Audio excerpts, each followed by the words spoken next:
Hello everyone, स्वागत है आप सभी का एनएफएनेट क्लास में। कल जून 2024 का जो है एग्जाम हुआ यूजीसी नेट के लिए। आज हम उसके पेपर वन के मॉडल आंसर की देखने वाले हैं। एकदम एक्यूरेट तो नहीं, मगर 98% 99% हम एक्यूरेसी देंगे आपको जरूर। सबसे पहले आप सभी को डराने के लिए पहला जो क्वेश्चन रहा वो डीआई का क्वेश्चन रहा। मॉडरेट लेवल ले सकते हैं, बहुत ज़्यादा जो है वो ईजी भी नहीं बोल सकते और बहुत ज़्यादा डिफिकल्ट भी नहीं बोल सकते। पेपर जो रहा मॉडरेट रहा। 30 से 35 सवाल तो सुनने लायक ही रहे हैं, तो मतलब 30 से 35 का आप आसानी के साथ सिलेक्शन रख सकते हैं पेपर वन के लिए। देखते हैं एक एक करके क्या क्या क्वेश्चंस रहे हैं हमारे पास। तो डीआई का जो क्वेश्चन दिया है उसमें परसेंटेज दिए हुए रीडर्स हैं, कुछ पाठक हैं वो पुस्तक पढ़ते होंगे या फिर बार पढ़ते हैं, इस तरीके का डेटा है, वो सब हम लोग को लेना नहीं है। आईटी मैगजीन रीडर्स दिया हुआ है, ठीक है। तो 2019 का डेटा दिया है और 2023 का डेटा दिया है। डेटा में सबसे मेन जो चीज है वो कि कितने रीडर है ये नहीं दिया गया। ये दिया गया कि ए शहर के 10% रीडर हैं, 2019 में थे, अब 15% हो गए कहां पर 2023 में। इस प्रकार का दिया है। तो टेबल में हम इतना ज्यादा टाइम नहीं लेते हैं, सीधा क्वेश्चन में आते हैं। क्वेश्चन क्या कह रहा है, सबसे पहले आप देखिए कि कह रहा है if the total number of reader, यदि 6 शहरों का, सभी 6 शहरों का जो आपके ए से लेकर एफ शहर है 2023 में जो पाठक है उनकी संख्या कितनी हो जाए 50,000। तो जो टोटल आपके पाठक है उनकी संख्या कितनी हो जाए 50,000 हो जाए, तो उसी वर्ष कितने शहरों में 7400 से अधिक पाठकों की संख्या है।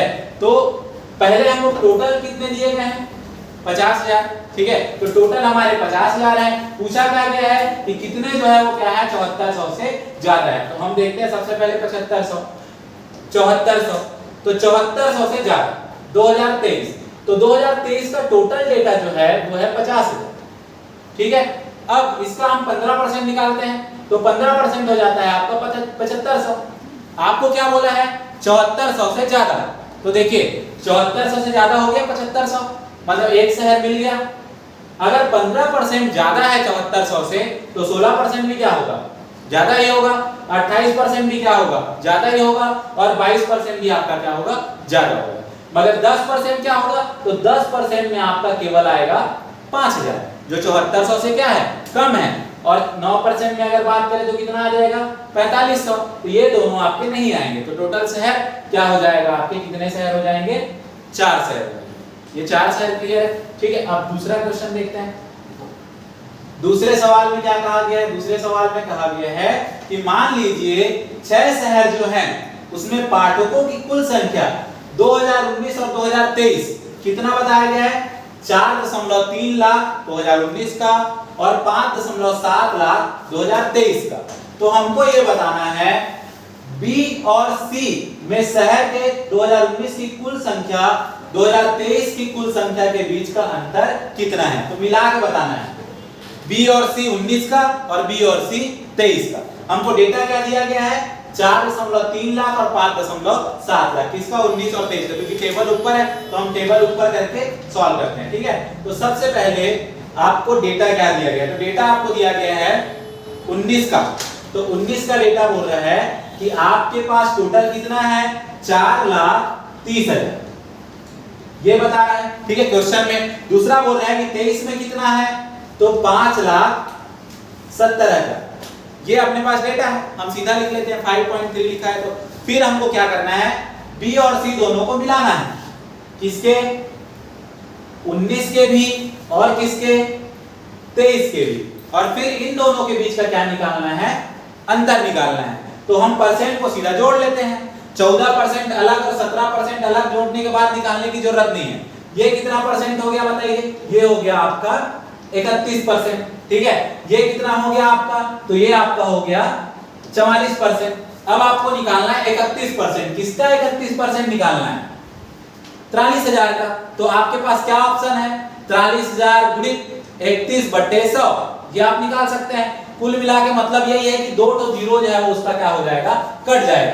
या तो आप 1% निकाल सकते हैं, आप सभी को मैंने बताया अपनी क्लासेस में कि भाई 10% मतलब 1 जीरो छोड़ दो और 1% मतलब 2 जीरो छोड़ दो। आपके पास क्या हो जाएगा, तो आपके पास हो जाएगा 4300 गुणित क्या हो जाएगा 31, ये आप निकाल लोगे। और एक तरफ आपके पास क्या हो जाएगा 1% 5700 और गुणित क्या हो जाएगा इसका 44।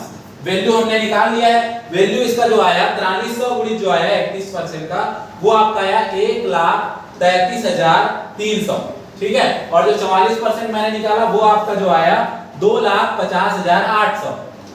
अब हमको क्या करना था, टुगेदर लेने के बाद दोनों के बीच का अंतर बताना था, ठीक है। तो दोनों को अंतर करेंगे मतलब माइनस कर देंगे, 2,50,800 से माइनस कर देंगे किसको, 1,33,300 को। तो आपके पास बन जाएगा 1,17,500। क्या आ जाएगा, 1,17,500 आ जाएगा, ठीक है। ध्यान रखेंगे इस चीज को, आप लोग पॉज करके स्क्रीनशॉट भी कर सकते हैं कि भाई क्या हमने सॉल्यूशन किया है।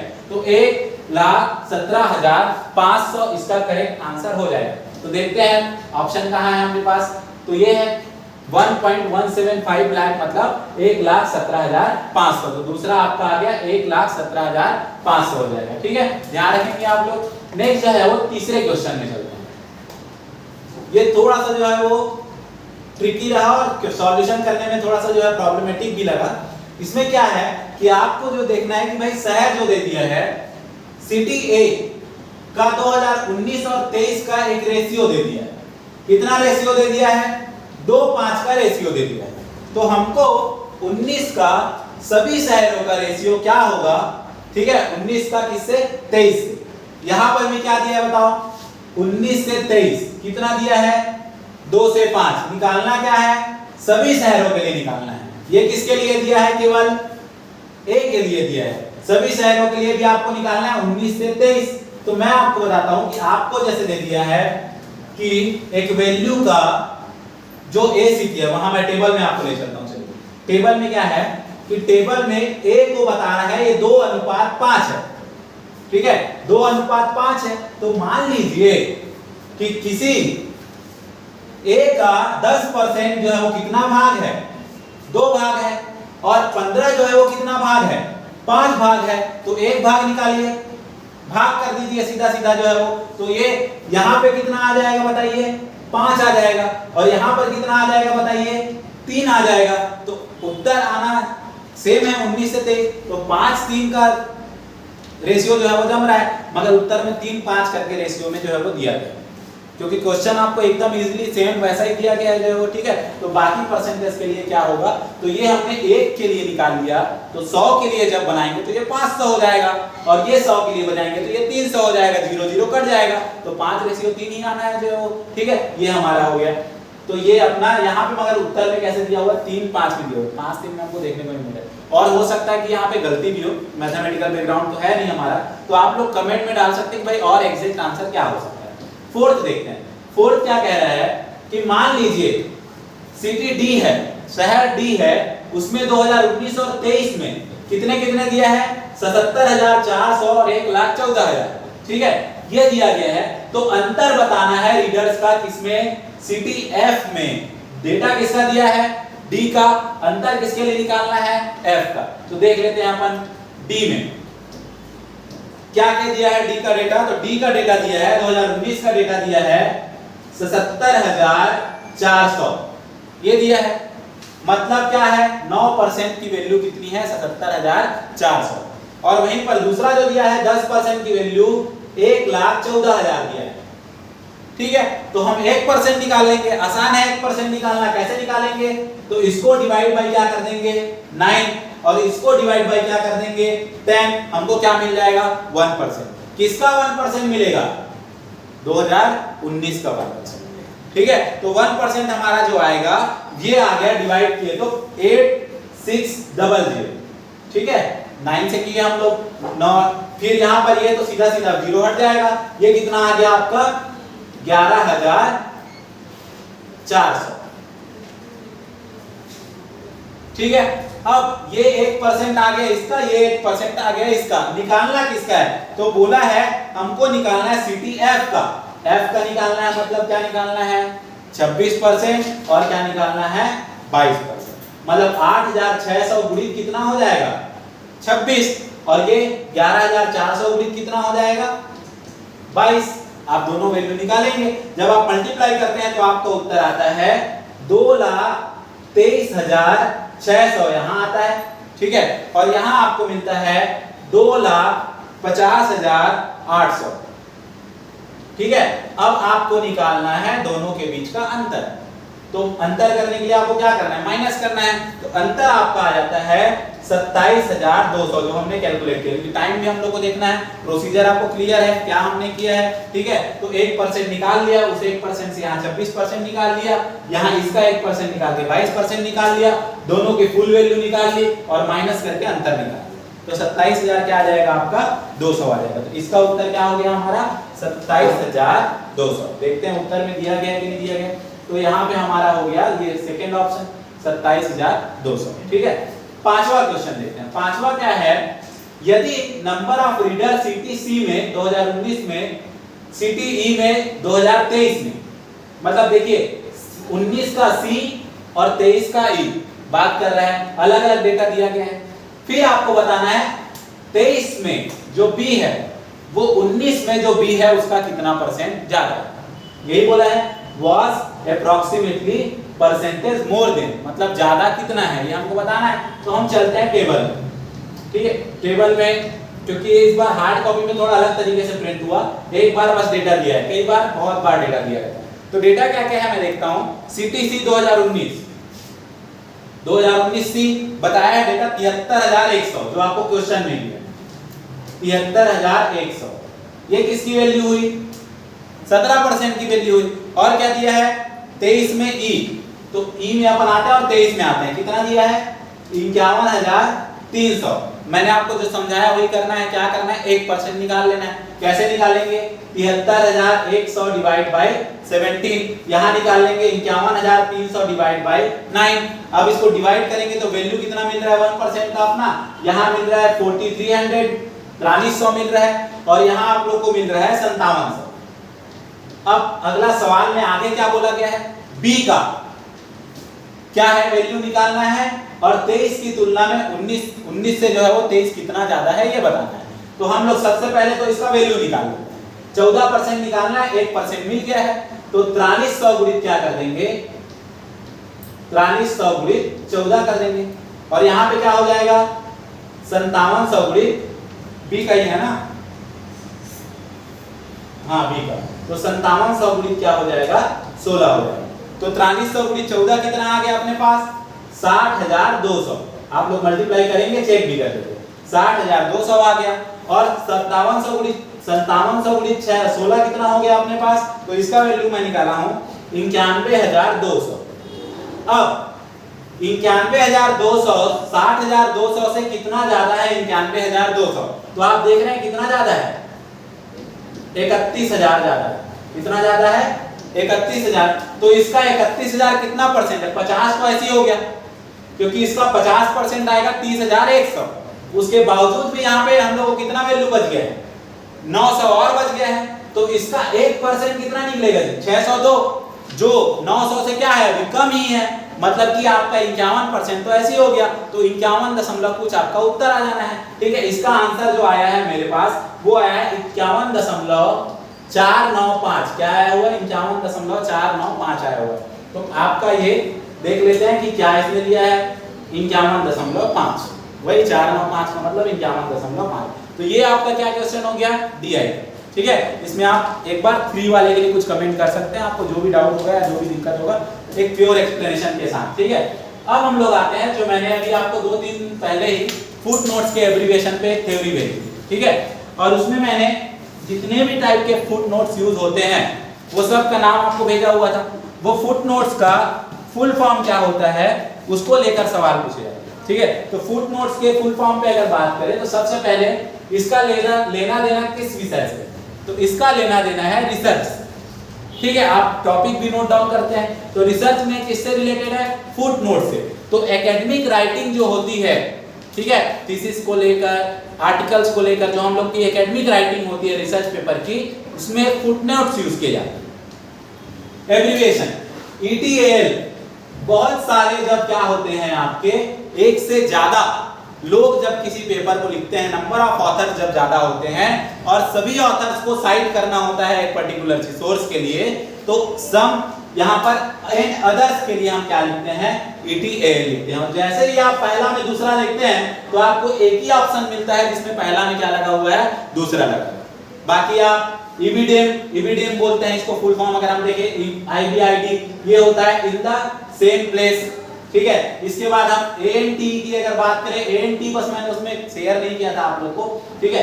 ए एन टी अगर सेकंड ऑप्शन की बात करें तो इसमें मतलब होता है बिफोर, इसके बाद किसी सोर्स को ऑलरेडी हमने क्या किया हुआ है, साइट पहले ही किया हुआ है, तो उसके बाद फिर साइट करना है, तो उसके लिए हम लोग यूज करते हैं CF। ये ओरिजिनल साइटेशन को नहीं बताता है, साइटेशन सोर्स को नहीं बताता है, ये क्या बताता है, इक्विवेलेंस है उसके, ये बताने के लिए, लगभग उसके जैसा है ये बताने के लिए, रिलेवेंट है ये बताने के लिए हम क्या यूज करते हैं, CF, जिसको हम क्या कहते हैं, कंपेयर। ये सब लैटिन वर्ड्स में लिखे हुए हैं और इनका ये एब्रिविएशन, ये अक्सर करके हमको सवालों में देखने को मिलता है, ये इंपॉर्टेंट एक टर्म्स हो जाता है, फुट नोट और उसके एब्रिविएशन, ठीक है। आप सभी को क्लियर है। इसके बाद हम लोग बात करते हैं नेक्स्ट, ये मैंने आपको बताया था जब मैं रिवीजन क्लासेस अपनी चला रहा था, तो फोटोकेमिकल स्मोक हमने पीडीई की क्लासेस में इसको शेयर भी किया है और पीडीई के टेलीग्राम ग्रुप में भी शेयर किया, ठीक है। तो फोटोकेमिकल स्मोक के अंदर मुख्यतः जो होते हैं 3 आपके फॉर्मेशन के लिए एसेंशियल रिक्वायरमेंट होती है। ये किससे रिलेटेड है, एयर पॉल्यूशन से रिलेटेड, ठीक है। ये टर्म जो है वो रिलेटेड किससे है, एयर पॉल्यूटेंट से रिलेटेड है। तो एयर पॉल्यूटेंट कंपोनेंट के अंदर हम लोग देखते हैं नाइट्रोजन डाइऑक्साइड, और क्या देखते हैं, वोलेटाइल ऑर्गेनिक कंपाउंड्स, और क्या देखते हैं, सन। तो हमारा करेक्ट आंसर क्या हो जाएगा, बी, डी और क्या हो जाएगा, ई हो जाएगा, बी, डी और ई हो जाएगा, ठीक है। तो ये किससे रिलेटेड मैंने बताया, आपका एयर पॉल्यूटेंट से रिलेटेड है, एयर पॉल्यूशन से रिलेटेड है। क्या है topic, photochemical smoke. Next question देखते हैं, ये आपका हो गया प्यूपिल डेवलपमेंट एंड एनवायरनमेंट के अंदर किससे रिलेटेड, पॉल्यूशन से रिलेटेड, पॉल्यूशन के अंदर किससे रिलेटेड, एयर पॉल्यूशन से रिलेटेड, ठीक है। नेक्स्ट हमारा देखते हैं, नेक्स्ट क्या है, ये मैथ दिया हुआ है। अब क्या होता है कि हम लोग मोस्टली जो है वो ज्यादातर नॉन टेक्निकल ही है अपने बैकग्राउंड से, तो नॉन टेक्निकली अगर जब हम रहते हैं तो हम क्वेश्चन को कैसे सॉल्व करते हैं, तो जो हमको थोड़ा ज्यादा आसान लगता है उसको पहले सॉल्व करते हैं और उसके बाद हम ऑप्शंस में अपनी तलाश शुरू करते हैं। तो सबसे आसान चीज यहाँ पे क्या था, तो सबसे आसान चीज यहाँ पे ये 2 ऑप्शन थे, ठीक है।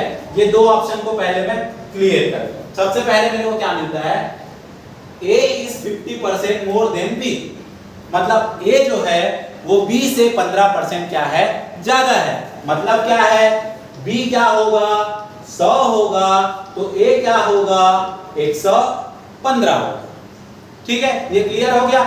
तो उल्टा देखते हैं कि B जो है वो कम है, A से कितना कम है, 13.04। ध्यान रखिए, आपको लगेगा 15% ज्यादा है तो 15% ही कम होगा, ऐसा नहीं होता है। पहले हमने परसेंट किसके बेस में निकाला, 100 के बेस में निकाला। अब हम परसेंट किसके बेस में निकालेंगे, 115 के बेस में निकालेंगे। 115 से ये कितना कम है, 15 कम है, तो 115 का कितना परसेंट है ये हमको निकालना है। तो आसान तरीका, एक और तरीका मैं आपको सिखाता हूं, जैसे क्या है, 10% निकाल लो। 10% कितना निकल गया आपका, 11.5। 1% क्या निकल गया, 1.15। तो 11.5 तो आ ही गया है, 15 में पहुंचना है। 15 में पहुंचने के लिए आओ कितना चाहिए, 3.5 चाहिए, है ना। तो हम लोग 3.5 चाहिए और ये हमको मिल रहा है 1.15, फिर हो जाएगा 2.30। 2 बार अगर करेंगे, 3 बार करेंगे तो क्या हो जाएगा, 3% अगर करेंगे तो हो जाएगा 3.45, और ये क्या हो जाएगा 14.95, जो लगभग किसके बराबर है, 15 के। 14.95 लगभग किसके बराबर है, 15 के बराबर है। इसका मतलब ये कितना परसेंट आया जी, 13 कुछ प्रतिशत क्या है, कम है। तो ठीक बोल रहा है, 13.04। तो हमारा क्या सही हो गया बताइए, सी सही हो गया। अब सी सही हो गया तो ये एलिमिनेट, ये एलिमिनेट, ठीक है। अब हमको चेक करना है कि डी सही है कि बी सही है। तो हमारा करेक्ट आंसर मिल जाएगा डी में। देखो 10% ऑफ 5, 10% ऑफ 5 कितना होगा, 10% ऑफ 5 होगा 0.5, है ना। और 5% ऑफ 10 ये भी कितना होगा 0.5। दोनों क्या है बताइए, सेम है, मगर ये क्या बोल रहा है, एड अप टू 0.1, 0.1 बढ़ जाएगा बोल रहा है, मगर बढ़ रहा है क्या, नहीं। तो ये क्या हो जाएगा हमारा, गलत हो जाएगा। तो सी के साथ कौन बचा जी, तो करेक्ट आंसर हमारा क्या हो जाएगा, बी एंड सी हो जाएगा। तो हर सवाल को मतलब एकदम एक्यूरेटली हम लोग को देखने की आवश्यकता नहीं है। हम लोग का ये आंसर हो गया बी एंड सी। ये वाला थोड़ा सा फ्रैक्शन में है, हमको टाइम लग जाएगा, टाइम कंज्यूमिंग है, तो हमने उसको सॉल्व नहीं किया जाएगा।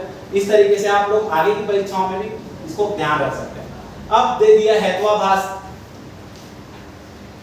और ये भी हेत्वाभास जो दिया, फैलेसिस जो दिया है, जिसको हम भ्रम तर्क दोष के नाम से जानते हैं, तर्क में दोष।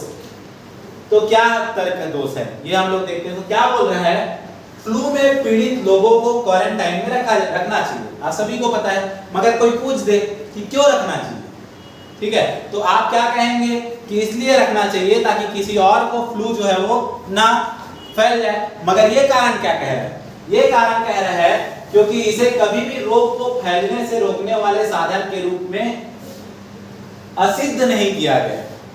ये अपने तर्क में क्या कह रहा है कि इसको असिद्ध नहीं किया गया। यही जो लाइन है वो मेन है। जब हम किसी आर्गुमेंट में असिद्ध नहीं करने की बात करते हैं, किसी भी चीज को हम क्या नहीं कर पाते हैं, असिद्ध नहीं करने की बात करते हैं, सिद्ध नहीं कर पा रहे हैं, मतलब असिद्ध है, ठीक है। तो असिद्ध नहीं किया गया है, इसका मतलब क्या किया गया है, ये हमारा पार्ट प्रॉब्लम है। जैसे भगवान है, सिद्ध नहीं किया जा सकता, इस टाइप की जो बात होती है। यहाँ पर हम बोल देंगे कि फिर तो भगवान नहीं है, ये कह देंगे, तो ये क्या होता है, अपील टू इग्नोरेंस होता है, ठीक है। ये क्या होता है आपका फैलेसिस में, मैंने लगभग हर जगह पे आप लोगों को फैलेसिस को कहा है, और बहुत डीप में हम फैलेसिस को नहीं पढ़ सकते। जितने भी टाइप के फैलेसिस हैं, आपको क्या करना है, हर फैलेसिस का थोड़ा थोड़ा कीवर्ड, जैसे असिद्ध वर्ड यहाँ पे जो हमारा था लगभग, उसके बारे में आप लोग को देखने को मिलेगा। नेक्स्ट हमारा न्यूमेरिकल क्वेश्चन क्या कह रहा है कि एक मोटर नाव है, नदी की धारा, इसमें जो है वो हमारा आंसर क्या है, अपील टू इग्नोरेंस, ठीक है, अपील टू इग्नोरेंस है हमारा। क्या है फिर, मोटर बोट है। मोटर बोट कवर कर रहा है, क्या कवर कर रहा है मोटर बोट, तो डिस्टेंस कवर कर रहा है धारा की दिशा में। धारा चलता है तो धारा का अपना एक अलग स्पीड होता है, और सामान्य स्थिर जल का अपना एक अलग स्थिर जो होता है। हमने इससे पहले एक सवाल भी किया उसका न्यूमेरिकल, उसी से रिलेटेड आगे एक और सवाल देखेंगे हम लोग मैथमेटिक्स में। तो यहाँ पर क्या पूछा है, एक मोटर नाव नदी की धारा की दिशा में 5 घंटे में तय करती है, और आरंभिक बिंदु तक जब वापस आती है तो कितना समय लगता है, 6 घंटा लगता है। जा रही है 5 घंटे से, आ रही है 6 घंटे, ठीक है। तो धारा की गति यदि मान लीजिए क्या है, 4 किलोमीटर है, तो बताइए कि स्थिर जल में नाव की गति कितनी होगी। स्थिर जल में क्या गति होगी ये हमको निकालना है। तो मान लीजिए धारा की दिशा में अगर हम लोग बात करते हैं, 5 घंटा अगर लगता है एक पर्टिकुलर डिस्टेंस को कंप्लीट करने में, और उसी डिस्टेंस को कंप्लीट करने में एक दिशा में क्या लग रहा है, 6 घंटा लग रहा है। तो आप देखिए यहाँ पे पावरली आप बात कर रहे हैं वैल्यूज की, तो इसका फॉर्मूलेशन क्या होता है, जो धारा की गति है उसके साथ जाने में, आने में और जाने में लगने वाला समय डिवाइड बाय, ये दोनों को जोड़ देते हैं, और एक बार जाने में और आने में लगने वाले समय को क्या कर देते हैं, घटा देते हैं। तो क्या हो जाएगा हमारा, ये हो जाएगा 11, है ना, और ये क्या हो जाएगा, बट्टे 1 हो जाएगा। तो बट्टे 1 से तो कोई लेना देना है नहीं, तो 4 गुणित क्या हो गया 11, तो 11 चौक हमारा क्या हो जाएगा, 44 किलोमीटर प्रति घंटा। तो इसका उत्तर क्या आ जाएगा, 44 किलोमीटर प्रति घंटा हो जाएगा। अब क्या बोल रहा है, केवल अनुभव और इंद्रिय बोध से, मतलब सेंसर से और एक्सपीरियंस से जो चीज आती है उसको क्या कहते हैं, उसको अनुभववाद कहते हैं, या इंद्रियवाद कहते हैं, जो है वो इंद्रियजनवाद कहते हैं, अनुभववाद कहते हैं। तो यहाँ पे क्या दिया हुआ है, अनुभववाद, जिसको इंग्लिश में क्या दिया गया है, एम्पिरिसिज्म दिया गया, ठीक है, एम्पिरिसिज्म हो गया, या क्या कहते हैं, अनुभववाद कहते हैं। इसके बाद स्वयं, जैसे मैंने आपको बताया कि भाई स्वयं का एक सवाल तो हमको देखने को मिलता ही है। तो यहाँ पे 9 कोऑर्डिनेटर से रिलेटेड, 9 कोऑर्डिनेटर में हम लोग बात करते हैं। यहाँ पे किसको सवाल पूछा गया है, नॉन टेक्निकल, किस क्लास के लिए, पीजी के लिए। तो पीजी के लिए नॉन टेक्निकल कौन है, यूजीसी है। यूजीसी जो है वो क्या है, पीजी के लिए नॉन टेक्निकल है। सीईसी क्या है, यूजी के लिए है नॉन टेक्निकल, ठीक है। एनसीईआरटी किसके लिए है, स्कूल के लिए है। एनआईओएस ओपन स्कूलिंग के लिए है। ये टीचर ट्रेनिंग के लिए है। एआईसीटी टेक्निकल के लिए है। इसी के साथ एनपीटीईएल आपका आ जाता है, आईआईएम आपके मैनेजमेंट के लिए आ जाता है। तो ये हमने क्या पढ़े थे, 9 कोऑर्डिनेटर्स। तो यहाँ पे किसको पूछा है, आपको बहुत ही आसान था, नॉन टेक्निकल पीजी एजुकेशन के लिए, जो क्या आ जाएगा आपका यूजीसी। नेक्स्ट हम देखते हैं, ये भी मैंने आपको जब क्या बताया, इंडियन लॉजिक जब हमने पढ़ा, तो इंडियन लॉजिक के दौरान रचनाएं पढ़ी हमने, सोर्स ऑफ नॉलेज पढ़ा। तो एक बहुत बेहतर जो सोर्स ऑफ नॉलेज हमने जो पढ़ा था, न्याय, सबसे पहले न्याय स्कूल पढ़ा। तो न्याय जो है, न्याय सूत्र की जब बात होती है तो गौतम की बात होती है, ठीक है, ऋषि गौतम। तो इसमें क्या बताया, अक्षपाद गौतम, उनका जो बात होता है अक्षपाद गौतम। तो ये हमारा हो गया न्याय के साथ, न्याय गौतम, सी में 2, ठीक है। ऑप्शंस भी देख लेते हैं, ऑप्शंस के हिसाब से हम लोग बात करें। अब 2 ऑप्शन में आपको सी में 2 मिल जाते हैं, ठीक है। तो सॉल्व करने का भी तरीका मैं आप लोग को बता रहा हूं। ये हो गया, आपको पूरा याद नहीं है तो आपने किया, ये कर दिया यहां। अब आया तक्षशिला के स्कॉलर की बात, वो कहां से आ गया, अर्थशास्त्र में चाणक्य की बात है, ठीक है। तो आपको क्या मिल गया, डी में 1, जहां सी में 2 हो और डी में 1 हो, आप ए और बी में चल रहे हो। अब बहुत आसान चीज, पतंजलि, वो कहां चले गया, योग सूत्र में चल गया। आपके पास क्या बच गया, आपके पास बच गया लीलावती, वो भास्कराचार्य। नहीं भी क्लियर है तो बाकी ऑप्शन आपको क्लियर है, जिससे आप उस चीज को बना सकते हैं। तो 2 कॉम्बिनेशन इसमें अलग करने वाला था, एक पतंजलि का योग और न्याय का गौतम। फिर ऐसे आपका आंसर क्लियर है। तो इसमें क्या आ जाएगा हमारा आंसर, ए में 4, बी में 3, सी में 2 और डी में 1, ठीक है। नेक्स्ट देखते हैं, ये हो गया लॉजिकल रीजनिंग से। पीओपी, पीओपी जैसे हम लोग आईसीटी की बात करें तो वहां पे मैंने आपको बहुत बार पीओपी बताया, पोस्ट ऑफिस प्रोटोकॉल। मगर यहाँ पे जो पीओपी का लेना देना है वो टॉक्सिक केमिकल से रिलेटेड है, जो अफेक्ट करता है किसको, ह्यूमन के हेल्थ को, जिसको हम कहते हैं परसिस्टेंट ऑर्गेनिक पॉल्यूटेंट्स। क्या कहते हैं, परसिस्टेंट ऑर्गेनिक पॉल्यूटेंट्स कहते हैं पीओपी जो है, ठीक है। ये ह्यूमन हेल्थ को अफेक्ट करने वाली बात होती है, पॉल्यूशन से रिलेटेड हो गया। अब हमारा दिया है भाई, इंक्रीजिंग ऑर्डर में इस फ्रैक्शन को बांटो। तो मैथ्स तो हम इतना बेहतर तरीके से पढ़ते नहीं, हमने सीधा डिवाइड कर दिया, डिवाइड कर दिया। उसका नंबर अलग है, इसमें से नंबर अलग-अलग। हाँ, वो सारे सेट्स अलग होते हैं, क्वेश्चन पेपर के आपके जो सेट्स हैं वो अलग रहेंगे, आपको क्वेश्चन को ढूंढ के मिलाना पड़ेगा। परसिस्टेंट ऑर्गेनिक पॉल्यूटेंट्स, ठीक है। अब हमारा था अरेंज करना है इंक्रीजिंग ऑर्डर में। तो आप क्या करो, सीधा डिवाइड कर दो। भाई आपको नहीं पता कि फ्रैक्शन कैसे छोटा बड़ा निकालते, तो आप डिवाइड कर दिए। डिवाइड करने के बाद हमको वैल्यू क्या क्या मिल जाती है, तो हमने जब इसको किया तो मिला हमारा 0.85, ठीक है। ये हमने किया तो मिला हमको 0.846, ये मिल गया हमको। इसको जब हमने भाग किया तो मिला 0.842 मिला, और इसको जो हमने डिवाइड किया तो मिला 0.86। क्या करना है बोला है, इंक्रीजिंग ऑर्डर, मतलब क्या होता है, बढ़ते क्रम। तो सबसे पहले क्या लिखना पड़ेगा, सबसे छोटा लिखना पड़ेगा। तो सबसे छोटा कौन, सी, फिर कौन, बी, और फिर कौन, ए, और लास्ट में कौन, डी। तो क्या आ जाएगा, सी बी ए डी, ये हमारा करेक्ट है, ठीक है। क्लियर है, ये हमारा क्वेश्चन किसका हो गया, मैथमेटिक्स का हो गया। ये मतलब इतना ज्यादा हार्ड नहीं कह सकते मैथ्स को। पहला वाला चलो थोड़ा सा आप लोग को जो धारा के साथ और धारा को के अलावा वाला अगर थोड़ा बहुत प्रॉब्लम करेगा, तो ये फ्रैक्शन था, मतलब टुकड़ों को आपको बताना था कि कौन सा बड़ा है कौन सा छोटा है। आईसीटी तो एकदम इजी रहा। आईसीटी में अगर बात करें तो इनपुट डिवाइस का क्वेश्चन है, तो बहुत आसान क्वेश्चन है इनपुट डिवाइस से रिलेटेड। अब ये बोल रहा है कि भाई वॉइस लाना है, वॉइस लाना है मतलब क्या यूज करना है, वॉइस लाना है मतलब माइक्रोफोन यूज करना है। ए में क्या आ गया आपका, थर्ड आ गया। पिन इनपुट करना, एटीएम जाते हैं आप लोग, नंबर पेड होता है, न्यूमेरिकल पेड होता है, ठीक है। मेनू सेलेक्ट करना किसके थ्रू, माउस के थ्रू। गेम खेलना, सिमुलेट करना, फ्लाइट सिमुलेटर के लिए, तो वो क्या होता है आपका, जॉयस्टिक। ये हो गया इनपुट डिवाइस को लेकर। ए में आपका डी, ए में आपका सी, सॉरी बी में डी, ठीक है। ए में सी, बी में डी, तो ये आपका आ गया ए में सी, बी में डी, सी 1 डी। तो आपका हो गया सेकंड करेक्ट हो गया यहाँ पर, ठीक। नेक्स्ट देखिए, ये भी मैंने आपको बताया, कम्युनिकेशन डिवाइस जो डिजिटल सिग्नल को एनालॉग में, एनालॉग सिग्नल को किसमें बदलता है, डिजिटल में, उसको हम मॉडेम कहते हैं। और इस प्रक्रिया को मॉड्यूलेशन और डीमॉड्यूलेशन कहते हैं, ठीक है। तो ये हमारा क्या आ जाएगा करेक्ट, यहाँ पे आपका मॉडेम आ जाएगा, ठीक है। तो एक डिवाइस जो डिजिटल को एनालॉग में और एनालॉग को डिजिटल में बदलती है, उसको हम क्या कहते हैं, मॉडेम कहते हैं। नेक्स्ट हम देखते हैं, ये हमारा रिसर्च से रिलेटेड है, मगर एकदम आसान सा एक हम लोग को इसमें जो है वो मिल गया ऑप्शन, जिस ऑप्शन के थ्रू हम लोग पूरे विकल्प को लॉक करेंगे, ठीक है। तो सबसे पहले आप देखिए यहाँ पे लिखा है शोध शुद्धि, अशुद्ध करने का मतलब किसको शुद्ध करना है? प्लेगरिज्म को। प्लेगरिज्म मतलब चोरी होती है। तो सी का आ गया 4 और आप यहाँ पे जब जाएंगे तो देखेंगे सी का 4 केवल एक ऑप्शन में और आपको वो खत्म हो जाएगा। और पूरी चीजें मैं आपको बताया था।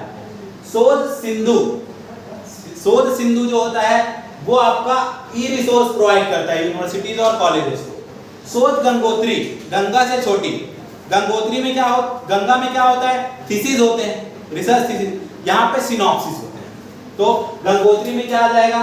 सिनॉप्सिस। ठीक है। शोध शुद्धि मैंने आपको बता दिया, प्लेगरिज्म के लिए हो गया। अब free liberal and open source software for education को क्या कहा जाता है? पॉसिबल। ठीक है, ये तो उसका इजी दिख रहा है आपको डी में। मैं जब फॉलोइंग इतनी आसान थी, मतलब एक भी अगर आप पकड़ लेते हैं तो बाकी सारे हमारे क्लियर हो जाएंगे। अब क्या कहता है कि एक जैसे आप सभी का एक ग्रुप है, आप सभी स्टूडेंट्स का एक ग्रुप है। अब आप मैं लोगों को मैं गोल को अचीव करने के लिए क्या करता हूं? आपसे कम्युनिकेशन करता हूं कि आप गोल को अचीव कीजिए। मतलब मैं आपको क्या कर रहा हूं? आपको मैं प्रमोटिव, ठीक है, प्रमोट कर रहा हूं। तो क्या रोल हो जाएगा मेरा? प्रमोटिव रोल हो जाएगा। तो क्या रोल कहेंगे उसको? प्रमोटिव रोल कहेंगे। तो इसमें हमारा आ गया achieve its goal, it's known as promotive goal, right? Promotive role. अब सेम, क्योंकि इनको दूसरा सवाल मिला नहीं, बोर्ड में ही मिला, फिर वैसे ही सवाल था, मगर इस बार थोड़ा सा प्रीवियस ईयर का सवाल था। प्रीवियस ईयर का सवाल कैसे है? तो हमने एक ऑलरेडी देखा हुआ था कि धारा के साथ जाते हैं तो धारा को ऐड कर देते हैं स्पीड में, और धारा के विपरीत जाते हैं तो उसको माइनस कर देते हैं जो है वो। तो ये चीज हम लोग देख रहे हैं। तो क्या है, सबसे पहले कहता है कि बोट जो है स्थिर जल में नाव की गति कितनी है? 5 किलोमीटर प्रति घंटा, और धारा की गति कितनी है? 1 किलोमीटर प्रति घंटा। तो नाव की गति के साथ धारा की गति भी बढ़ जाएगी। तब जब धारा के साथ चलेगा और धारा के विपरीत जाएगा तो उसको रोक रहा है वो, मतलब उससे माइनस हो जाएगा। तो एक बार 5 किलोमीटर प्रति घंटे की स्पीड से जा रहे हैं और जिसमें कौन जुड़ा हुआ है? धारा की गति भी जुड़ी हुई है। और कितना दूरी को तय करना है? 24 किलोमीटर को। तो जब मैं धारा के साथ चलूंगा तो मेरी गति कितनी होगी? 6 किलोमीटर प्रति घंटा। कैसे आया?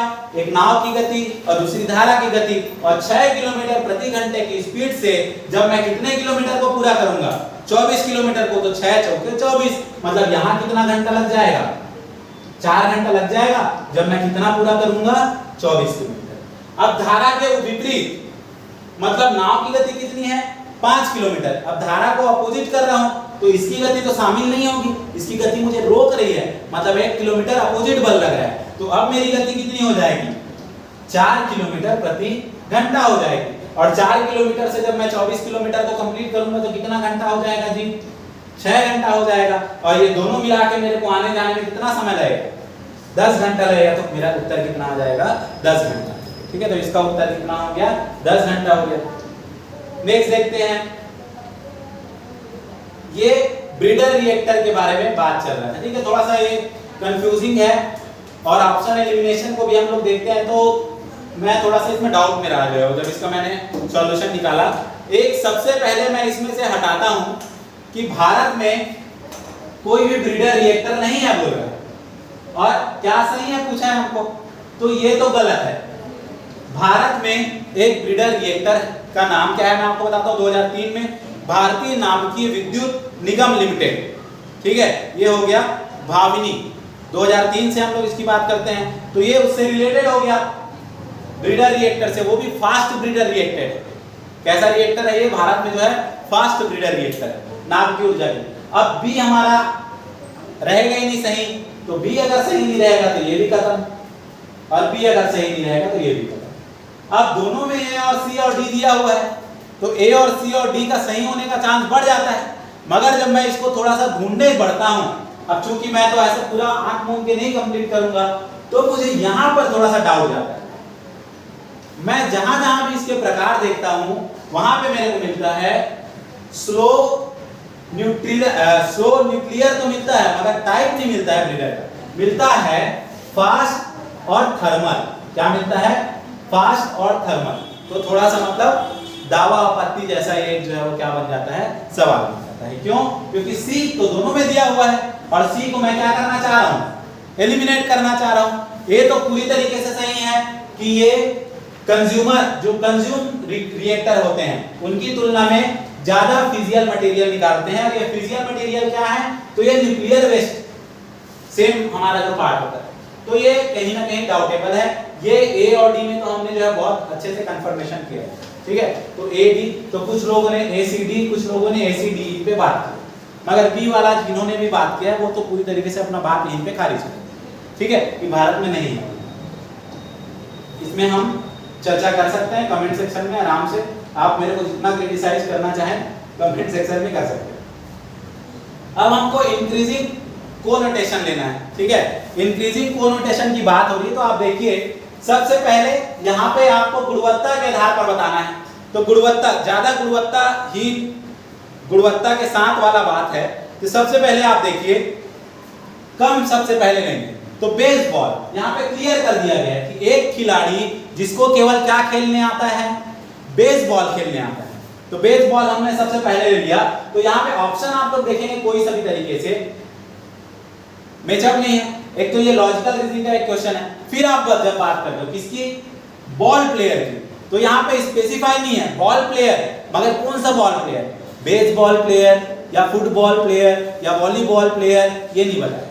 तो गुणवत्ता कहीं ना कहीं क्लियर हो रही है। अगर इसमें बी और सी में अगर हम लोग बात करें तो पहले इंक्रीजिंग ऑर्डर में कई जगह पे, क्योंकि ऑप्शन तो सेलेक्ट करना ही है, तो आप बॉल प्लेयर को ले रहे हैं, फिर आप किसको बता दे रहे हैं, बेसबॉल प्लेयर, मगर एक्चुअल में क्या होना चाहिए, बेसबॉल फिर बॉल। अब एक बेसबॉल में क्या देखने को मिलता है हम लोग को, क्षेत्र रक्षक देखने को मिलता है, जो बॉल को क्या करता है, रोकता है, ठीक है, उसकी गुणवत्ता थोड़ी सी ज्यादा बढ़ गई जो है, ये हमारा हो गया। अब एथलीट तो क्या है, एक ब्रॉडर एरिया है, वो एथलीट तो पूरी तरीके से क्या होता है, हर चीज के बारे में, हर खेल के बारे में पारंगत रखता है, खेल के बारे में पूरी तरीके से जानकारी रखता है, उसको हम क्या कहते हैं, एथलीट कहते हैं। तो ये हमारा थोड़ा सा जो है कंफ्यूजिंग रहा कोनोटेशन, सभी ने अपने अपने तरीके से एक आंसर इसका प्रस्तुत किया है, बीसीएडी भी प्रस्तुत किया है और डीबीसीए भी प्रस्तुत किया है, ठीक है। इंक्रीजिंग ऑर्डर की बात हो रही है, मगर डी का तो अंत में आना निश्चित है, ये ध्यान रखिए, इसकी गुणवत्ता सबसे ज्यादा ही रहेगी, तो इस ऑप्शन का चयन करना तो जो है वो पॉसिबिलिटी ही नहीं बनाएगा, ये आप ध्यान रखिए।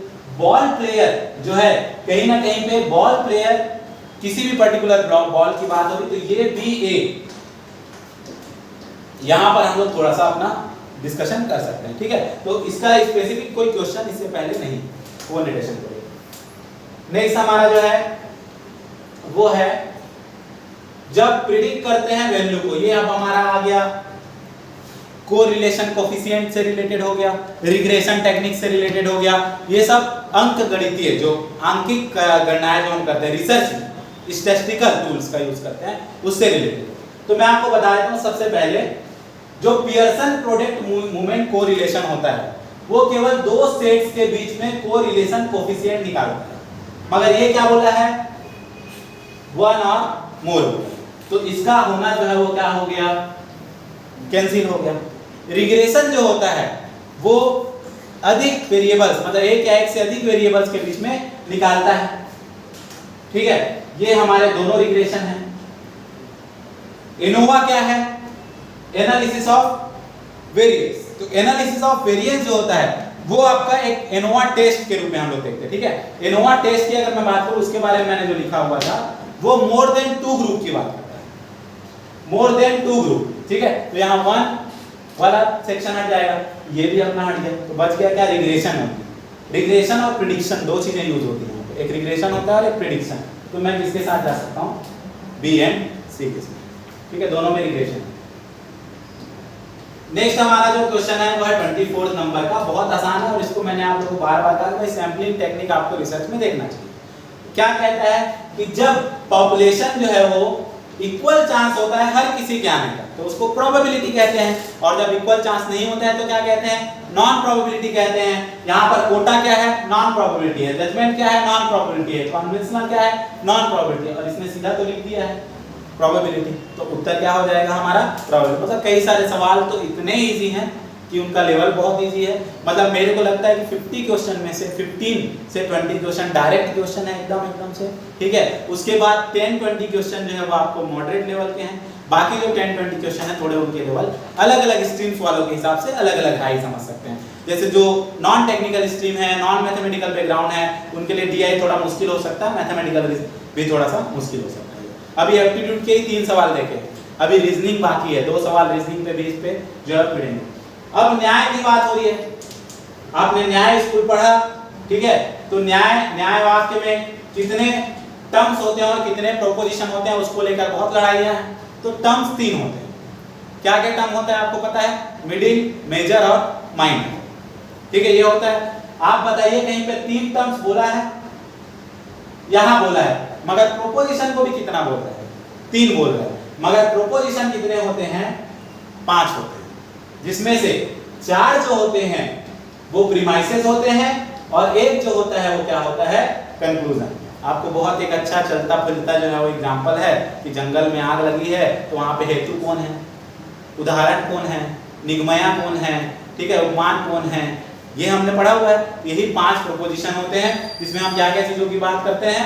प्रतिज्ञा, प्रतिज्ञा के बाद हम बात करते हैं हेतु, हेतु की बात करते हैं उदाहरण, उदाहरण की बात करते हैं उपनया, और जो अंतिम जो होता है वो होता है निगमय। तो ये कितने प्रोपोजिशन हो गए? 5। तो क्या सही हो जाएगा? 5 प्रोपोजिशन। ये हमारा ऑप्शन कौन सा सही हो जाएगा? सी हो जाएगा। 26 में क्या कहा गया है कि विच technology first mark A separation between transportation and communication, मतलब परिवहन और संचार के बीच सबसे पहले वियोजन को चिन्हित किया था। तो सबसे पहले आपने जो टर्म सुना होगा तार, तार भेजने वाली जो बात होती है उसको हम क्या कहते हैं? टेलीग्राफ, ठीक है। तो हमारा करेक्ट क्या हो जाएगा? टेलीग्राफ। फिर क्या था? National credit framework. वैसे इसको एनसीटीएफ में लिखते हैं, मैं एनटीए वालों को ये बताना चाहता हूँ कि एनटीए वाले इसको सुधार लें। ये होता है एनसीआरएफ, क्रेडिट सीआर, ठीक है, क्रेडिट का मतलब सीआर होता है, तो एनसीआरएफ होता है। और कुछ लोग बोलेंगे कि सर इसको हटवा दें, क्या गलत हो रहा है? तो फुल फॉर्म उन्होंने सही लिख दिया है, तो हटवाने की ऐसी कोई गुंजाइश नहीं बनती है, ठीक है। तो इसका क्या होता है, इन्होंने अलग अलग तरीके से 4 ईयर प्रोग्राम्स के लिए, जैसे मैंने इसका एक एनसीआरएफ का पूरा पीडीएफ डाउनलोड किया हुआ था, उसमें आप सभी को मैंने हायर एजुकेशन के टेलीग्राम ग्रुप में भेजा था कि क्रेडिट कहाँ कहाँ कितना कितना अर्न होने वाला है। तो अभी अगर मैं बात करूँ अंडर ग्रेजुएट सर्टिफिकेट की, जो फर्स्ट पहला ईयर होगा, वहाँ पे 4.5 क्रेडिट होंगे। फिर मैं बात करूँ अंडर ग्रेजुएट डिप्लोमा की, 2 साल के लिए होगा, वहाँ पे आप 5 क्रेडिट अर्न करोगे। फिर 3 साल का जो आपका बैचलर डिग्री होगा वो आपका होगा 5.5 क्रेडिट का होगा। और फिर जो बैचलर डिग्री यहाँ पे लिखा गया है कितने साल का? 4 साल का। तो आप देख रहे हो ना कैसे बढ़ रहे हैं अपन, 0.5 से बढ़ रहे हैं ना। कुछ लोग अपने वीडियो में 6.5 है, ये है, वो है कर रहे हैं। मैं आपको क्लियर कर देता हूँ। Certificate 4.5, diploma 5, bachelor degree 3 year जो प्लान होगा वो 5.5, बैचलर डिग्री 4 जो होगा 4 ईयर का जो होगा वो क्या आएगा आपका 6। और फिर जो पोस्ट ग्रेजुएट डिग्री है, पोस्ट ग्रेजुएट डिप्लोमा है, उसमें एक 6 का भी सेंशन है और एक 6.5 का भी सेंशन है। तो जो पोस्ट ग्रेजुएट करेगा किसमें 2 साल 2 सेमेस्टर अपना बैचलर डिग्री का, ठीक है, 2 सेमेस्टर बैचलर डिग्री के साथ, तो वहां पे 6 रिप्रेजेंट करेंगे उसको पोस्ट ग्रेजुएट डिग्री। तो क्या होगा, कई लोग 4 साल का बैचलर नहीं करेंगे, 3 साल का बैचलर करेंगे, तो 2 सेमेस्टर का मास्टर्स करेंगे, तो उनका भी क्रेडिट तो 6 ही ना हो गया, 4 साल तो कंप्लीट ही हुआ ना एक मिला के। उसके बाद जो 4 ईयर के बैचलर डिग्री के साथ पोस्ट ग्रेजुएट डिग्री करेंगे उनका होगा 6.5, ठीक है, उनका क्या होगा 6.5। मास्टर्स डिग्री का पूरा 6.5 है, मास्टर्स डिग्री का 3 ईयर का 6.5 है, मास्टर डिग्री जिसमें 4 सेमेस्टर होंगे 2 इयर्स होंगे, बैचलर 4 ईयर के साथ मास्टर्स का भी 2 ईयर, तो ये आपका जो बनाएगा वो 7। और डॉक्टरेट डिग्री 8 क्रेडिट। तो आप ध्यान रखिए, ठीक है, आगे के एग्जाम के लिए। तो यहाँ पे क्या आ जाएगा अपना 6। नेक्स्ट जो हमारा है वो है computer component rank from slowest to fastest. अब slowest to fastest in terms of access time, ठीक है। एक स्टूडेंट ने मेरे को ये दिखाया तो मैंने जो है उसको समझा कि भाई फास्टेस्ट एक्सेस टाइम के हिसाब से बनाना है, मगर स्लोवेस्ट टू फास्टेस्ट बनाना है। तो सबसे टाइम जो लगेगा वो क्या है, ऑप्टिकल ड्राइव, उससे ज्यादा जल्दी एक्सेस होगा फास्ट एसएसडी, उससे फास्ट होगा रैम, और सबसे फास्ट होगा केस, और उससे भी फास्ट होगा रजिस्टर, ठीक है। तो क्या आ जाएगा डी सी बी ए, ठीक है, ये डी सी बी ए, ठीक है। सबसे कम स्लो एक्सेस करेगा, फिर उससे ज्यादा फास्ट एक्सेस करेगा, फिर फास्ट, फिर fast. In terms of access time slowest से फास्टेस्ट बताना। ये आईसीटी का हो गया, मेमोरी में हमने बताया इसको। अब mind to mind communication, mind थोड़ा सा जो है वो इसने भी खराब किया है हमारा 29 का जो ये क्वेश्चन है, ठीक है। इसको हम टेलीपैथी के रूप में देखते हैं। सेंसर्स का यूज होता है, टेलीपैथी भी कहते हैं।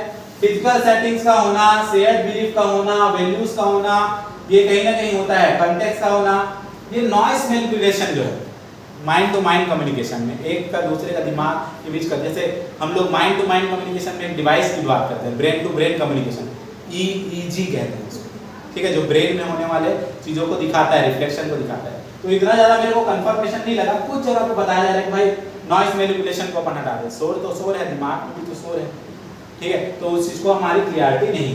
तो ऐसे मैंने आपको पहले ही बोला कि 3-4 सवाल अपने ऐसे हैं जिसमें इतना ज्यादा हम लोग को क्लियर नहीं। अब है इम्प्लिसिट मेमोरी का टाइप।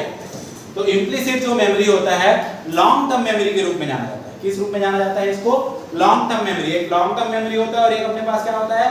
शॉर्ट टर्म मेमोरी होता है। तो ये जो इम्प्लिसिट मेमोरी है लॉन्ग टर्म होता है, जो आपका प्रोसीजरल होता है, ठीक है, कंडीशनिंग होता है और प्राइमिंग होता है। 3 प्रकार के होते हैं। तो A, C और E क्या करेक्ट होगा? A, C और E आपका करेक्ट होगा। Implicit memory, priming, classical conditioning effect और प्रोसीजरल मेमोरी। 5 ईयर प्लान, अभी पिछले साल 2023 में कई बार 5 ईयर प्लान को लेकर डिस्कशन हुआ और हमको एजुकेशन के टाइम पे ध्यान क्या रखना है भाई कि एजुकेशन से रिलेटेड 5 ईयर प्लान की जब भी हम बात करेंगे तो क्या ध्यान रखेंगे? क्वेश्चन जब देखें तो पूरा डिटेल 5 ईयर प्लान का मत देखिए। ग्रोथ की बात हो रही थी, कब से स्टार्ट हुआ? 56 से 61 के बीच में। अब यहाँ पे यूनिवर्सिटी एजुकेशन कमीशन की बात की जा रही है। ये जो था आजादी के बाद पहला है 1948 में, इसके एलिमिनेट होने का चांस बढ़ जाता है, ठीक है। अब इस हर एक पर्टिकुलर में देखोगे जब आप लोग तो बहुत ज्यादा प्रॉब्लमेटिक है। ड्यूरेशन क्या है इसका? 56 से 61, ठीक है। उस बीच में आपको क्या पता करना है? लैंग्वेज कमीशन ऑफ इंडिया बना था कि नहीं? रूरल हायर एजुकेशन कमेटी बनी थी कि नहीं? रूरल अर्बन रूरल इंडस्ट्रीज पे बात ज्यादा हम लोग इस पे देखे थे एप्लीकेशन, ठीक है। तो सी एक ऑप्शन जो है और लगभग आप सी ऑप्शन देख रहे हैं यहाँ और यहाँ, और ए को आप क्या कर रहे हैं? एलिमिनेट कर रहे हैं। डी ऑप्शन यहाँ भी बना हुआ है और डी ऑप्शन यहाँ भी बना। अब आपके पास क्या है? एक ई है और एक क्या है आपके पास? बी है। तो लैंग्वेज कमीशन जो इंडिया में है वो उस ड्यूरेशन में हम लोग बात नहीं करते, ठीक है, लैंग्वेज कमीशन। और थोड़ा सा क्लियरिटी इस पे मिला नहीं है क्योंकि इंडिविजुअल सारे आंसर ढूंढने के लिए टाइम को लेकर, मगर ये दोनों जो है आपके करेक्ट है। तीसरा आप कमेंट में बताइए। अब ये तो मेमोरी था, थोड़ा सा कंफ्यूज करने के लिए बस बताया है, मगर आपको पता है कि केबी बड़ा है, केएमबी बड़ा है, जीबी बड़ा है, केएमबी बड़ा है, इतना आपको पता है। बोलता है कि 25 केबी बड़ा है 100 एमबी से, कोई पॉसिबिलिटी नहीं है क्योंकि 1024 केबी का क्या बनता है? 1 एमबी बनता है, तो ये तो गलत हो गया, ठीक है। 999 एमबी बड़ा है बता रहे हैं 50 जीबी से, ये भी गलत हो गया क्योंकि 1024 एमबी बराबर क्या होता है? 1 जीबी होता है, ये भी गलत हो गया। 3500 केबी छोटा है बता रहा है 2 जीबी से, ये ठीक बोल रहा है, छोटा है बोल रहा है तो। और 2350 बाइट स्मॉलर है बोल रहा है 2 केबी से, जबकि ये 2 केबी से बड़ा है। क्यों? क्योंकि 1 केबी बराबर 1024 होता है और 2 केबी बराबर कितने बाइट होते हैं? 2048, जबकि ये उससे ज्यादा है, मगर ये बोल रहा है कि स्मॉलर है। तो ऑप्शन क्या सही हो जाएगा? सी हो, ठीक है, ऑप्शन क्या सही हो जाएगा? सी हो। नेक्स्ट देखते हैं, लॉजिकली इक्विवेलेंट बताना है। नो हॉर्स आर फेलाइन, ठीक है, कोई भी घोड़ा विडाल नहीं है। तो लॉजिकली इक्विवेलेंट 2 तरीके से बताते हैं, एक कन्वर्जन, एक ऑब्जर्वर, ठीक है। तो कन्वर्जन में क्या होता है?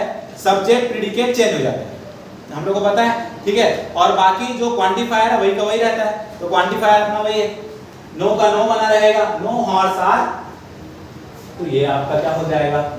करेक्ट हो जाएगा।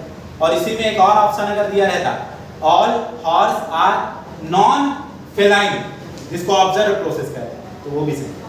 ये स्टेटमेंट वाइज दिए रहते हैं। कई बार सवाल हमारा ऐसा रहता है जहां पर हम प्रेडिकेट को क्या बना देते हैं? निगेटिव बना देते हैं, और उसका जो निगेटिव टर्म्स है क्वांटिफायर उसको पॉजिटिव। तो ऑल आंसर वो हो जाता है। ठीक है, तो ये मगर हमारा फिलहाल एक ही पूछा था, तो ये फर्स्ट वाला हमारा क्या हो जाएगा, करेक्ट हो जाएगा। फिर मीडिया अकाउंटेबिलिटी सिस्टम के लिए बात क्यों रहे हैं। मीडिया अकाउंटेबिलिटी सिस्टम की जो बात होती है, ठीक है, माइंड टू माइंड वाले में ऑप्शन सी में, सॉरी मैंने नोट किया है 29 में, आप लोग एक बार देखना चाहें तो माइंड टू माइंड है ना, इसमें जो हमने दिया था ऑप्शन नंबर सी को थोड़ा सा हमने करेक्शन दिया है, ए बी सी डी को मैनिपुलेट करके, जो मैंने आपको बताया।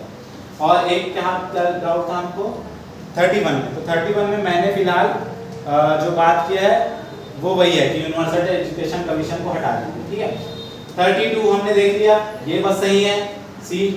और 34 33 हमने देख लिया, नो फेलिनेस आर हॉर्सेस। ठीक है, अब हम लोग को क्या दे रहा है 34, media accountability system to improve media quality focus on. तो मीडिया क्वालिटी जो है किस किस चीज पर फोकस करता है, तो बताइए, मूल्यांकन होना चाहिए, जब तक इवोल्यूशन नहीं होगा तब तक काम कैसे बनेगा, तो ये ऑप्शन हमारे पास है, ये ऑप्शन हमारे पास है। अब रही बात बी की, ऑडियंस कंट्रोल, मॉनिटर होना चाहिए, मॉनिटरिंग तो होना चाहिए, मॉनिटरिंग भी एकदम 100% सही है। ठीक है, अब बात हो रही है किसकी, फीडबैक, फीडबैक लेना चाहिए, तब तो उनको अपनी क्वालिटी फोकस होगी, भाई हम बेहतर कर पा रहे हैं कि नहीं कर पा रहे, तो फीडबैक भी आ जाता है। तो अब कहां जाए, ये ऑप्शन यहां मिल रहा है जहां ए के भी साथ है, ये हमारा सही होता है। हमने बस क्या किया, ऑडियंस कंट्रोल को हटा दिया। अगर ऑडियंस को कंट्रोल हम अपने हिसाब से करेंगे तो हम अपनी क्वालिटी में काम कैसे करेंगे, क्योंकि ऑडियंस हमारे हिसाब से चलेगी तो हम अपने क्वालिटी पे ध्यान नहीं देंगे। तो हम कहां जा सकते हैं, ए सी डी ई पे जा सकते हैं। ठीक है, ए सी डी ई पे देख सकते हैं। अब यहाँ पूछा गया है, जो डेटाबेस प्रोफाइल प्रोवाइड करता है साइंटिस्ट और रिसर्चर्स को और दूसरे फैकल्टी मेंबर्स का, कि भाई उनके बारे में डिटेल देखना है कि ये क्या है, प्रोफेसर है, एसोसिएट प्रोफेसर है, कितने रिसर्च पेपर लिखे हैं, क्या किए हैं, ये चीजें देखनी है। तो आपको एक लाइब्रेरी प्रोवाइड किया जाता है, एक सॉफ्टवेयर ई विद्वान। क्या है वो, ई विद्वान है। डिजी लॉकर जो होता है नेशनल एकेडमिक डिपॉजिटरी के अंदर आता है। डिजी लॉकर में हमारे सर्टिफिकेट डिग्री हमारे होते हैं, मगर रिसर्चर्स यहाँ पर जो बताया गया प्रोफाइल ऑफ साइंटिस्ट या रिसर्चर या फैकल्टी मेंबर्स के जो होते हैं वो कहाँ पर होते हैं, ई विद्वान में होते हैं। तो क्या उत्तर आ जाएगा 35 का आपका, ई विद्वान है। ठीक है, नेक्स्ट हम देखते हैं 35 के बाद 36, कौन सा जो स्टेटमेंट है वो क्या है पूछा गया है, सही है। लॉजिकल रीजनिंग को पकड़ा, validity can never apply to any single proposition by itself. खुद से खुद की वैलिडिटी एक सिंगल प्रोपोजिशन के द्वारा बताई नहीं जा सकती है, ये कहा। The concept of truth can apply to single proposition. एक सिंगल प्रोपोजिशन का ट्रूथ हो सकता है, मतलब ट्रूथ का मतलब होता है या तो वो सही हो सकता है या तो वो क्या हो सकता है, गलत हो सकता है। सिंगल प्रोपोजिशन क्या होता है, आज रविवार है, ये क्या है, सिंगल प्रोपोजिशन है। तो आप बता सकते हैं ना, वैसे तो आज रविवार नहीं है, आज कौन सा वार है, आज तो बुधवार है, तो ये गलत है। मगर आपने ट्रूथ अप्लाई किया, इसका मतलब आप किसके साथ सही जाएंगे, बी के साथ। मैं जो 100% हमको जो एक्यूरेट लगता है उसके साथ हम लोग आगे बढ़ते हैं। उसके बाद आप देखेंगे बी जब करेक्ट हो गया, डी ओनली भी करेक्ट किया गया है। प्रोपोजिशन बाय देमसेल्फ, खुद से जो प्रोपोजिशन होते हैं वो वैलिड होते हैं बट नॉट इनवैलिड। इनवैलिड नहीं होते जो खुद से होते हैं। ठीक है, मतलब वैलिडिटी क्या होती है, उसको लिखने का तरीका। ठीक है, वैलिडिटी को रिप्रेजेंट करता है, करेक्ट फॉर्मेशन होता है, करेक्ट उसका स्ट्रक्चर होता है, इसको हम वैलिडिटी कहते हैं। Proposition can not be valid by itself through it can be invalid on it own. खुद से वो इनवैलिड होता है। ये दोनों एक दूसरे का क्या है, कंट्राडिक्शन है, एक दूसरे का विरोध कर रहे हैं। तो एक ही समय में दोनों सही हो सकते हैं क्या, नहीं हो सकते हैं। और हमने किसको सही ले लिया है, बी को, तो बी के साथ कौन जा सकता है, सी या डी, और एलिमिनेट खत्म हो जाता है कौन, ए। मगर any single proposition validity can never apply to any single proposition by itself. Validity नहीं अप्लाई की जा सकती है, तो वैलिडिटी अगर अप्लाई नहीं की जा सकती है तो क्या प्रॉब्लम आपको दिख रहा है, प्रोपोजिशन बाय देमसेल्फ, खुद के द्वारा वैलिड हो सकता है बट इनवैलिड नहीं हो सकता।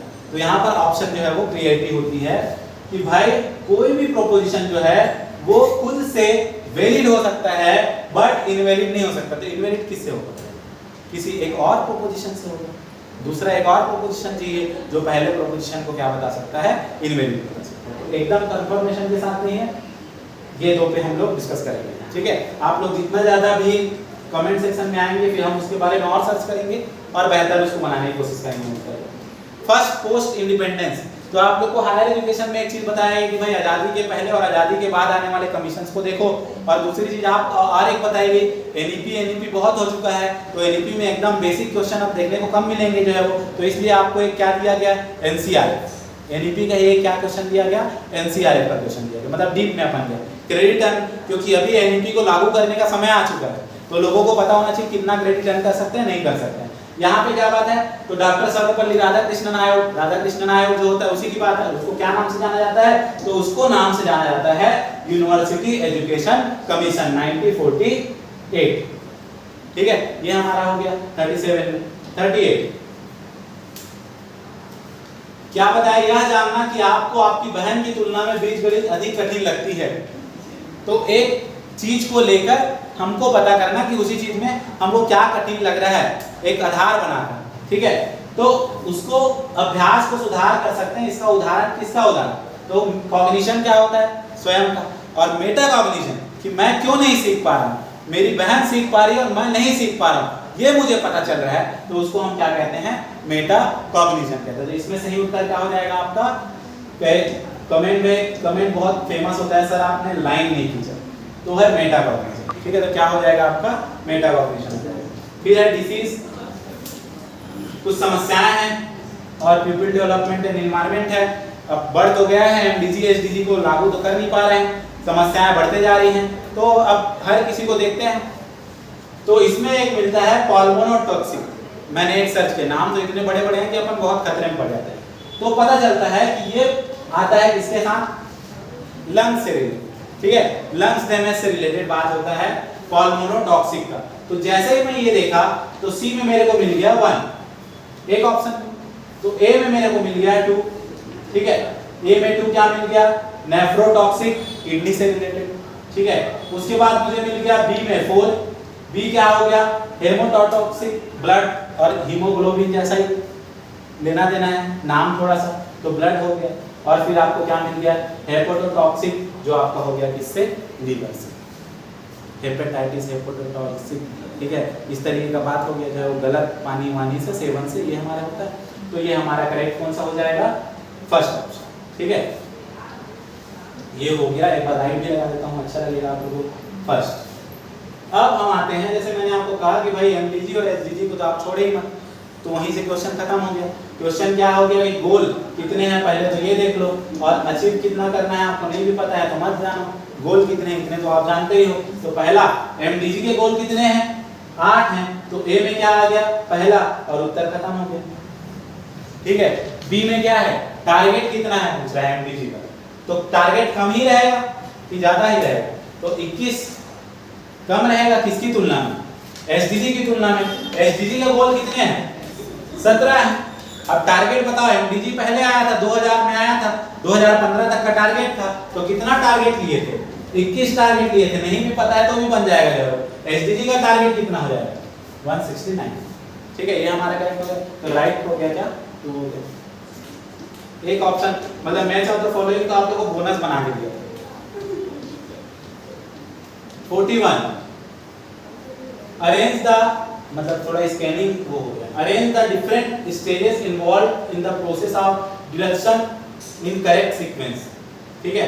डिडक्शन कैसे कैसे होता है, तो पहले आप कुछ भी नहीं जानते हैं फिर भी आप ध्यान क्या रखते हैं, रिसर्च आप समझते हैं रिसर्च, तो रिसर्च में कैसे कैसे प्रोसेस करते हैं आप, सबसे पहले क्या करते हैं, थ्योरी का की फाइंडिंग का, थ्योरी, ठीक है, तो ए हो गया। फिर क्या करेंगे, हाइपोथेसिस की फाइंडिंग, पहले हाइपोथेसिस, तो क्या हो गया पी, फिर डेटा कलेक्शन, और फिर उसके बाद इंटरप्रिटेशन, जिसको हम क्या कहते हैं, फाइंडिंग। तो क्या हो गया, ए बी, ठीक है, क्लियर है, ओके। थ्योरीज, हाइपोथेसिस, कंफर्म, अब रिजेक्ट, कंफर्म और रिजेक्ट कहाँ होता है, फिर थोड़ा सा अपन फंस गए।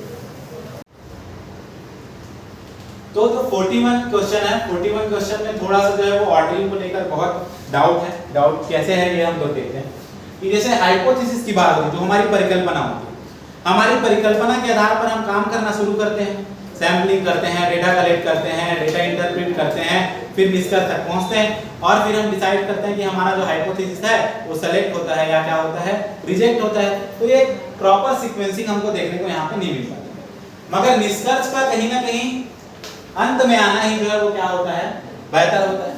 ठीक है, तो निष्कर्ष का अंत में आना तो बेहतर है, ठीक है, बट दूसरी चीज क्या है, एक आगे की बात अगर करूं मैं, हाइपोथेसिस की बात करूं, तो हाइपोथेसिस अगर मान लीजिए के लिए रिजेक्ट हो जाता है, तो अगर वहां से मैं शुरू करूं तो यहां मैं आप लोग को आगे बढ़ाता हूं।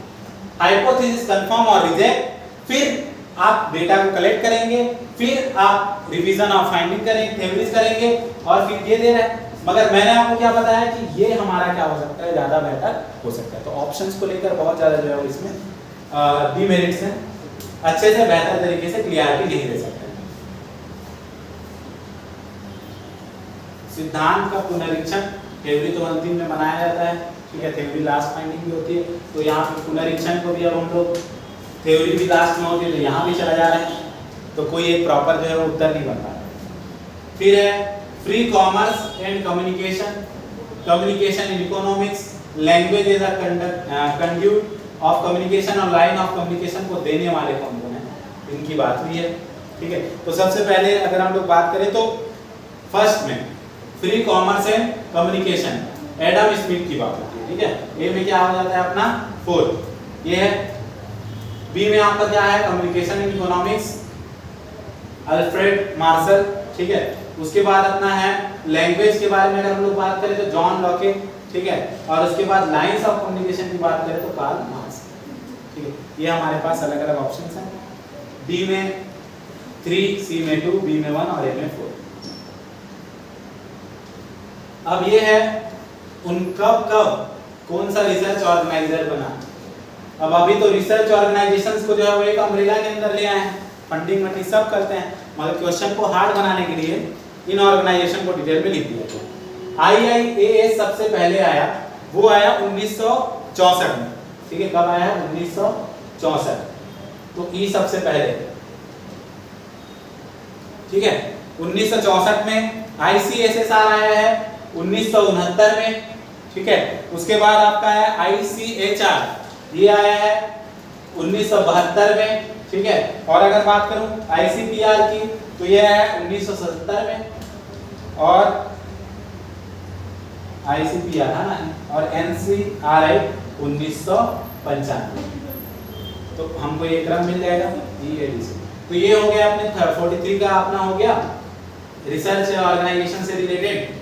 अब ये हमारा एक हो गया रीजनिंग थोड़ा सा। ठीक है,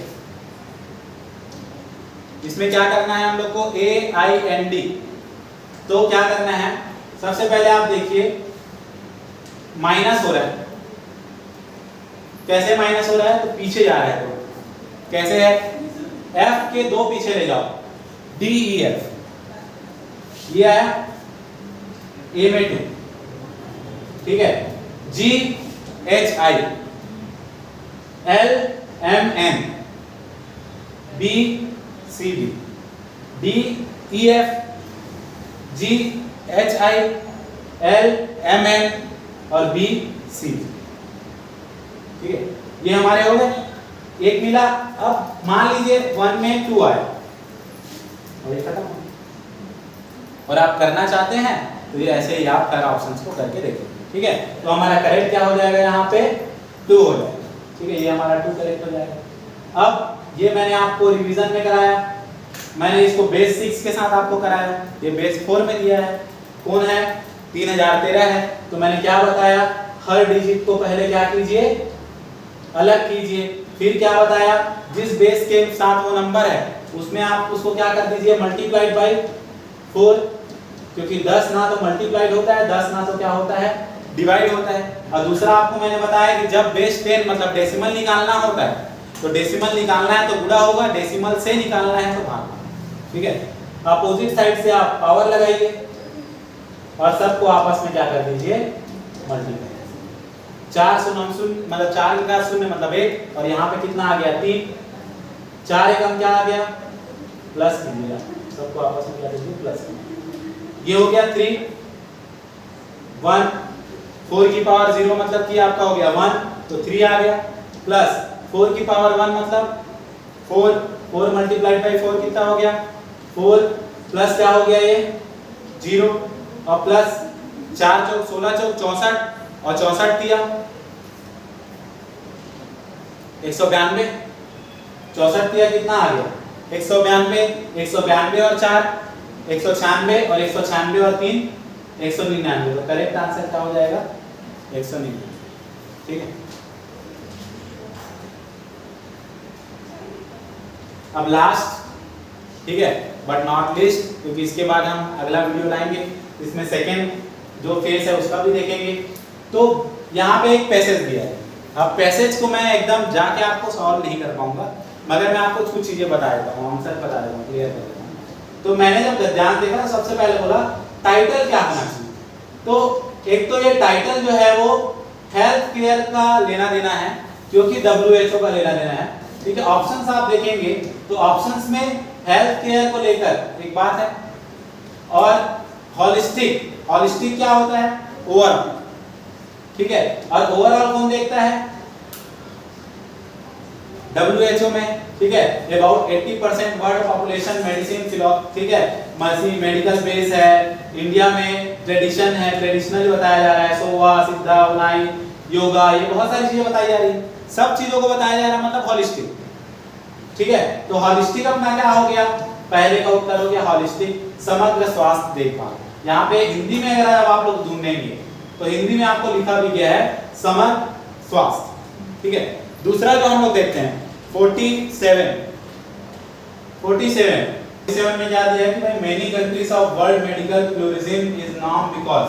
ठीक है, तो ये क्यों बनाया जाता है, अनेक देशों में चिकित्सक जो है बहुलवाद सामान्य है, क्योंकि आप सभी को पता है चिकित्सा की कोई भी एक पद्धति सभी स्वास्थ्य सरोकारों का अकेले निवारण नहीं कर सकती है, ये यहाँ पर बताया गया है, और इसलिए हम अलग अलग पद्धतियों की बारे में बात करते हैं, और इसीलिए होलिस्टिक अप्रोच की बात की है, समग्र स्वास्थ्य की बात की, मतलब समग्र स्वास्थ्य देखभाल की बात। ठीक है, और फिर इसमें पूछा गया था आपसे कि कौन सा फैक्ट जो है वो ट्रेडिशनल इंडियन मेडिसिन सिस्टम के लिए गलत। तो आप सबसे पहले तो ये गलत देख लो कि modern health science preceded them. ठीक है, मॉडर्न हेल्थ साइंस पहले आया था, ट्रेडिशनल इंडियन मेडिसिन जो है बाद में आया, ये गलत हो गया, सी गलत हो गया।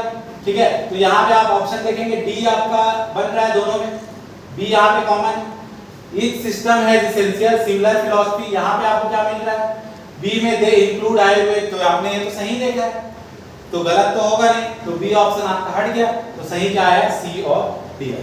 ठीक है, तो सी और डी हमने चेक किया ऊपर से, और हमने बताया आपको सी और D. Global centre for traditional medicine has been established in, पूरे पैसेज के सबसे आखिरी लाइन में, सबसे आखिरी लाइन जो लिखा गया है वहां पे आपको बताया गया Jamnagar, global centre for traditional medicine. ठीक है, और ये जो सवाल है 50वां पैसेज के सबसे ऊपर लाइन में, सबसे फर्स्ट लाइन में लिखा गया है अबाउट 80%। ठीक है, तो ये था कॉम्प्रिहेंशन जो बहुत इजी था। आप अगर डीआई की बात करेंगे तो वो हम थोड़ा मॉडरेट ले सकते हैं, आईसीटी के सवाल इजी रहे, हायर एजुकेशन में 50-50% हमने देखा, लॉजिकल रीजनिंग में 50-50% रहा, पीपल डेवलपमेंट को 60-40 ले सकते हैं, थोड़ा सा मॉडरेट रहा, थोड़ा इजी रहा, कुछ 10 सवाल के आसपास ऐसे रहे जो थोड़े ज्यादा परेशान कर सकते हैं। इस पूरे 50 सवाल में 1-2 सवाल के विलोपित होने का भी चांस जो है वो बना रहेगा। ये था आपका पहले शिफ्ट का जो मॉडल आंसर की है। इसके बाद हम आप सभी के साथ सेकेंड शिफ्ट के मॉडल आंसर की के साथ भी मिलेंगे, जहां पर हम सेकेंड जो मॉडल आंसर की होगा सेकेंड शिफ्ट का, ठीक है, उसमें थोड़ा सा जो है वो हमको क्वेश्चन के पैटर्न तो सिमिलर देखने को मिले, मगर लेवल थोड़ा सा मॉडरेट टू हाई ज्यादा हम लोग को देखने को मिला है। उसका सॉल्यूशन मैं आप सभी के साथ शेयर करूंगा। ये वीडियोस में आप सभी को डिस्क्रिप्शन मिल जाएगा हमारे टेलीग्राम ग्रुप के लिंक का, जिसमें हमारे 10 डेडिकेटेड टेलीग्राम ग्रुप लिंक्स हैं हर पर्टिकुलर यूनिट को लेकर आपके पेपर बन के। इसके अलावा हमारा जो यूट्यूब चैनल है उसमें सारे डेडिकेटेड प्लेलिस्ट बने हुए हैं, सभी विषयों को लेकर, और आगे दिसंबर के यूजीसी नेट की परीक्षा की तैयारी के लिए भी आप हमारे चैनल के साथ बने रह सकते हैं। जो सीजी सेट की परीक्षा की तैयारी कर रहे हैं, आज के इस आंसर की के कुछ टॉपिक्स का जो है वो डिटेलिंग, उन टॉपिक्स के बारे में थोड़ा थोड़ा की नोट्स आप जरूर जो है नोट डाउन कर सकते हैं।